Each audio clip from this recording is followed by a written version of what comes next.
Di sebuah desa kecil yang jauh dari hiruk-pikuk kota, hiduplah seorang kakek tua bernama Pak Sastro. Setiap hari, beliau berjalan kaki sejauh 2 kilometer hanya untuk menjual kerupuk keliling. Penghasilannya tak seberapa, tapi cukup untuk makan sehari-hari. Meski hidup papasan, Pak Sastro memiliki kebiasaan yang tak pernah ia tinggalkan. Setiap pagi, ia memberi makan ikan-ikan di kolam umum desa. Ia membawa segenggam kecil dedak, lalu menaburkannya sambil duduk diam menatap air yang beriak. Warga desa sering bertanya, kenapa Bapak masih sempatnya kasih makan ikan, padahal hidup Bapak juga susah? Dengan senyum yang lembut, Pak Sastro menjawab, saya percaya setiap kebaikan akan kembali, tak perlu langsung, tapi pasti. Tahun demi tahun berlalu. Suatu pagi, Pak Sastro tak terlihat seperti biasanya.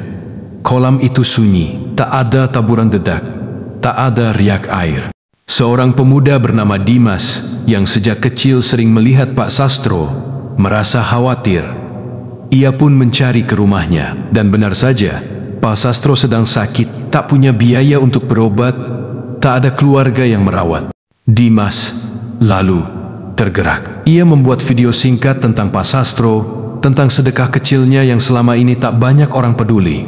Video itu ia unggah ke media sosial. Tak disangka, dalam waktu 2 hari, video itu viral. Ratusan orang mengirimkan bantuan. Ada yang datang dari kota, ada juga yang mentransfer uang. Bahkan ada dokter yang datang langsung untuk memeriksa kesehatan Pak Sastro. Beberapa hari kemudian, Pak Sastro dirawat di rumah sakit dengan biaya dari para donatur. Rumahnya pun diperbaiki. Dan yang lebih mengejutkan, ada seorang pengusaha yang pernah melihat video itu berkata, saya belajar tentang sedekah bukan dari ustadz, tapi dari seorang kakek tua dan ikan-ikannya.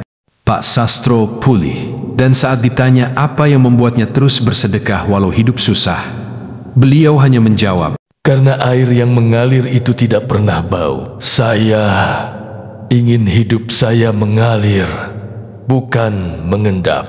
Cerita Pak Sastro mungkin sederhana, tapi justru dari kesederhanaan itu, kita belajar.